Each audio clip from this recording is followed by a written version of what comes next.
15 अगस्त 2021 आज से करीब 16 महीने पहले अफगानिस्तान में तालिबान वापस लौटा तो उसके साथ 4 करोड़ की आबादी वाले अफगानिस्तान में डर और खौफ भी लौटा था।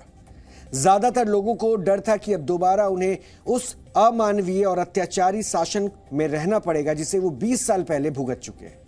इसलिए इतिहास में दर्ज तालिबान की क्रूरता को लेकर तब सारी दुनिया की निगाहें अफगानिस्तान पर थी।